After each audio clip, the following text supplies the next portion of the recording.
Hey friends, Sleepy here, and welcome to episode 2 in my new discussion series, Consoles, Games, Collecting. The topic of today's video is making time for gaming. I want to hear your guys' thoughts, your guys' opinions on this subject. Feel free to leave a comment down below and share your guys' thoughts on what we discussed today.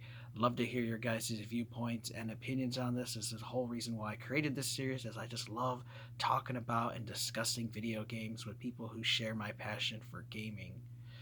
So today's video is all about making time for gaming. Do you make the time to actually play and enjoy your collection? It's actually been a goal of mine. I started 3 years ago with wanting to play more games in my collection. As much as I love buying and collecting games, I wasn't playing them as much. And so that's why I created that goal to play more. And part of that goal is what helped me create my series, my weekly playlist series, which I've got like 120 some episodes of that I've done over the last 3 years of me talking about and sharing the games that I play with you guys every week and discussing what I like about them. And it is a series that actually has encouraged some of my friends to play more games in their collection. Even one a friend, the Skinny Gamer, he even created his own version of weekly playlist, which he calls Games What I'm Playing. But he does his like bi-weekly, and he said that it inspired him. And so it's really cool. Someone else, um, is making the video series like I have, and I told him that was awesome. And he comments on my videos, I comment on his. He's given me ideas of games to check out. I've given him ideas of games to check on. It's really cool to see that people have really been enjoying that and have wanted to play more and more games in their collection. Because as much as it is fun to collect it, it's even more fun to play them, because video games are meant to be played. It's a medium that should be played and enjoyed. It should be a fun hobby. It is fun to collect them, but they do absolutely nothing just sitting on a shelf there when you can't actually play and experience the story that the developers have created for you to get like wrapped up in the world. Now, of course, I understand myself like others, we're adults and we do have responsibilities that make it tough sometimes to make the time to game. We have obligations, work and family events. It's not like when we were kids. When you're a kid, you have all this unlimited time. You just have to worry about school. You don't have to worry about real world problems. How are we gonna eat tomorrow? Are we gonna pay for bills and stuff? That's what your parents' job was. So you were just a kid, so you could just you had like all kinds of time.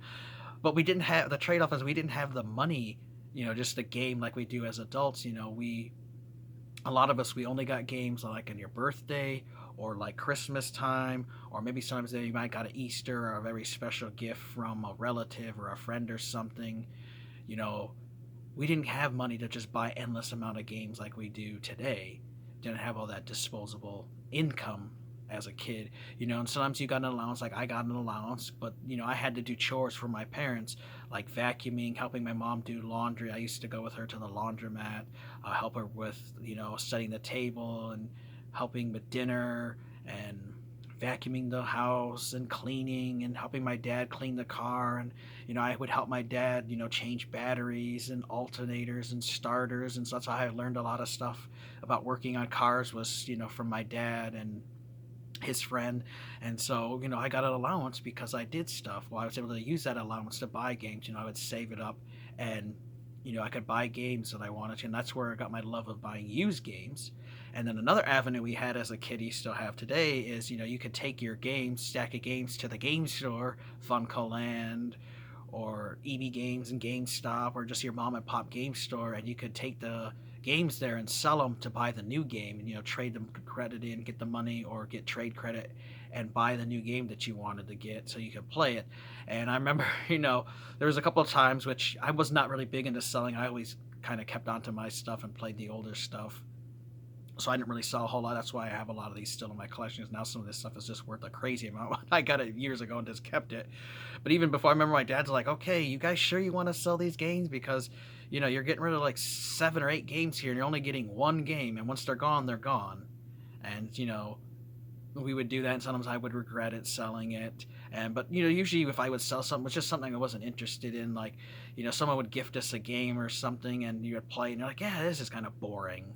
And so I would just give it back. I also did trade with friends sometimes as well, But I've always like enjoyed gaming, and I've always liked, like playing the older stuff too, which now people call, retro gaming. But I've always enjoyed it over the years because were a little different. They always wanted the newest and greatest stuff and didn't care about the old stuff, so you could always go back and get some of the older stuff cheap. But like I said, as a kid, we didn't always have money available to buy it like we do now as an adult. Now we have disposable income and we can just buy tons and tons of shit. Where it can be fun collecting all this stuff, but we don't have the time as adults to make for gaming. And I have been a personal goal of mine to make more time set aside for gaming, and it has been difficult. I work a full-time job, 40 hours a week minimum. Sometimes I have to work more with overtime. Like there was a one day I had worked almost a 16-hour day because we had a bad snowstorm, and I was the only manager that could make it to the store, and I had to work a double shift with a limited amount of employees because I was the only person who could get there because I took the bus to work instead of driving there because the roads were horrible and the buses were still running. And if it hadn't been for the bus, I wouldn't have made it. And a couple of my employees braved the crazy streets and made it in. So there's times where I just haven't had the time for, which definitely understand. We're adults, we have obligations. Like work just can be crazy. We had a huge labor shortage. I finally have enough people at my store now, so I don't have that problem where I'm working a lot of overtime to make up for people and having call offs all the time. And then too, I'm also married, so I have a wife, I have a son. He's going to be 18 later this year. So I have to make time for family as well. So I understand, that we all do have obligations in our lives that can take us away from gaming. But at the same point, it is important if you're able to make time for gaming. Like I have been setting aside more time for gaming now, as my wife and I have been working opposite shifts. We actually now work at the same store together, but sometimes her and I have different days off, and sometimes I'm opening and she's closing, and sometimes it's the other way around where she's opening and I'm closing. So there's a lot of times, during the day it's just me around the house by myself, and so I can use that time to play video games and make time to actually enjoy my collection. And so I've been working on doing that more. One big project that I had been working on for this year, for like a little bit every week, was getting our entire house cleaned up here. The living room, the bedroom, the bathroom, the kitchen was becoming cluttered and messy, and my wife and I were just so stressed out with work and dealing with the general public and just kind of depressed a little bit, and just they let the house just get into disarray, and it just was like a weight on us, like an elephant was sitting on us. And now that I've got the house completely cleaned up, it's like that pressure's just all gone. Like that elephant, he's gone. He's not sitting on us anymore. And I just have like renewed energy and interest in stuff and gaming again, even more than I did before.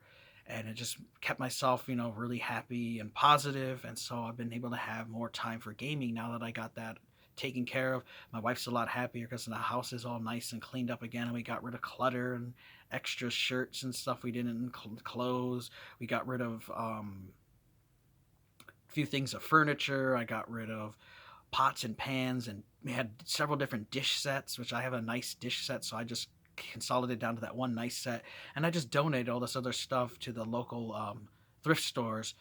There's a one that I really like that donates to helping the animal shelter, so I just donated it all to them because I don't need it. I don't want to just throw it in the trash, so I donated it to them. And so I have been making time to play more games, and I do have some games here I wanted to share with you guys that are really great, like Silent Hill for the PlayStation 1. This is an awesome survival horror game. I remember playing this back when it first came out. My brother was a little freaked out playing it, so he had me play it, and I just fell in love with this series, and I've loved Silent Hill ever since.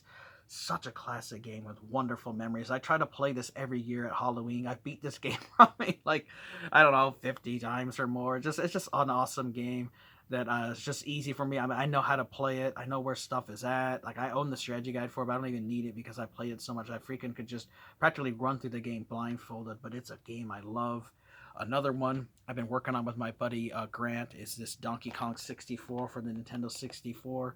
Such a fun game. It's 3D Donkey Kong game. Now this game did get a lot of hate back in the day because it was different from the 2D side-scrolling Donkey Kong Country games, and the controls and the camera can be a little wonky at times.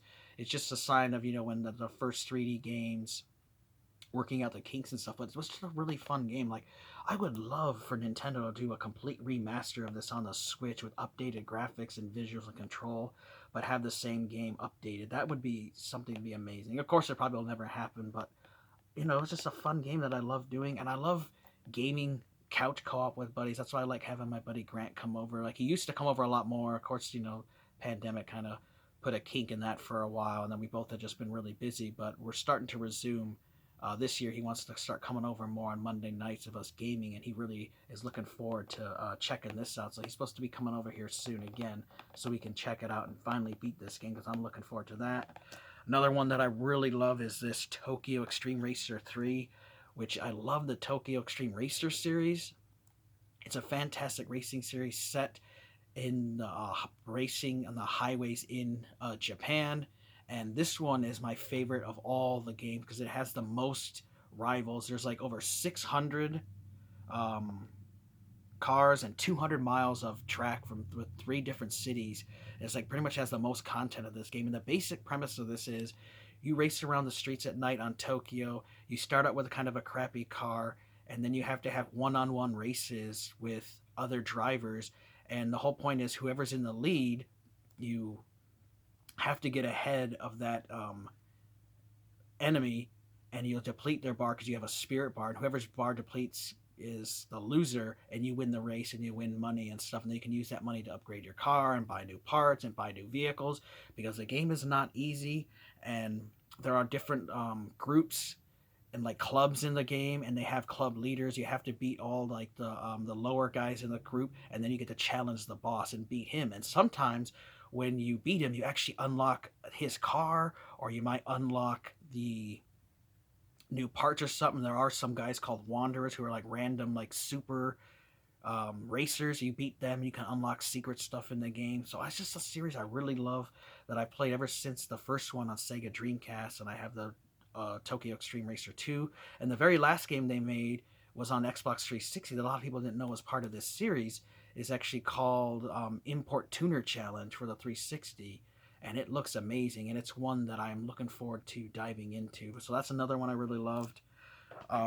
Here I have the Metro Exodus. This was the limited edition Aurora that I got from my wife for Valentine's Day.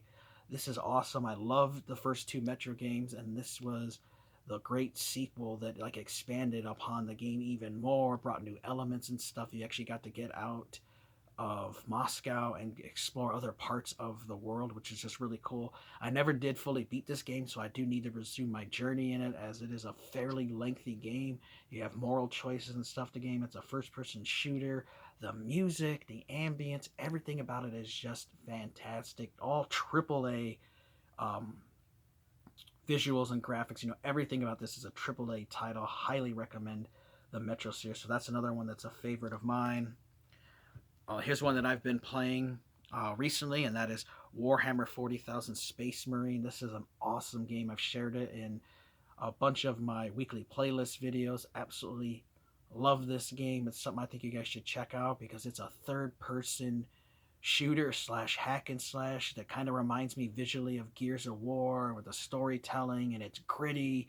And Warhammer universe is just all about blood and war and guts, and this game does not fail at that. It delivers like a 15 out of a scale of 1 to 10. Like for the brutal like aspect, it delivers like a 15, and it's just amazing. Voice acting, everything in the game is just awesome, and so I love this game, and I can't wait for Warhammer 40,000 Space Marine 2 to come out. I'm looking forward to that. I would love to play that and beat it. It's only on the new consoles, which I don't have, but my buddy said I could borrow his PlayStation 5, and so I'm going to rent that from Gamefly and borrow his console for a week or two and play through that. I'm looking forward to that. And another one here to share with you guys, a series I love that's used to be exclusive to PlayStation, but now they've released it on Xbox consoles, and that is the Yakuza series, and this is Yakuza 0. I have all of them. Yakuza 0, 1, 2, 3, 4, 5, 6. And then I also have Yakuza Dead Souls, and then there's Yakuza Like a Dragon. And so these are really fun adventures where you get to play as different characters that are part of the Yakuza in Japan, the Japanese mafia and the crime scene, and go through Japan. And all the games are connected, so I want to play them through the very first one through the end, because all the stories are connected to a very overall narrative. They're really large games, so you can put a lot of hours into these games because there's so much secrets and stuff to discover. The voice acting is phenomenal in this game. Set pieces, the setting, just everything is awesome about these games, and I absolutely love them. So I just wanted to share with you guys some of my favorite titles. Of course, there's a lot more: Gears of War and Halo, and I love a wide variety of genres of games. It's not just first person shooters or racing, or I even like sports games, puzzle games. So I just like to play a variety of games. And so I have been working on making more time to play and enjoy the games, because we buying all this stuff, but if you don't ever make any time for it, you will not be able to enjoy them. So it's important to make time when you can to enjoy the games that you are gaming. Evaluate how much time am I spending on the internet watching videos, talking about gaming. How much time am I spending going out hunting? How many hours a week am I buying video games and spending the money on it, when I could use that time to actually play what I already have and enjoy what's here? Wouldn't you rather play this game for 6 hours in the week rather than spend 6 hours trying to find something else to add to your collection that you'll never get to? At some point you have to make time to play the games for your collection, or it'll just sit on the shelf forever and you'll never get to. There's always that.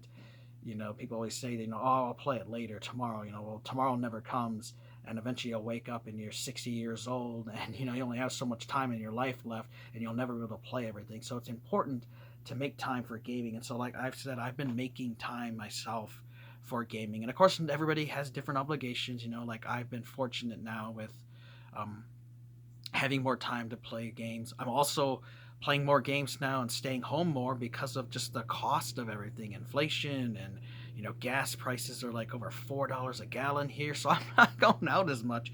My wife and I are staying home. We're not eating out as much, and we're just spending more time at home. So we're spending more time watching movies, and I'm spending more time, playing games and stuff and having more fun at home.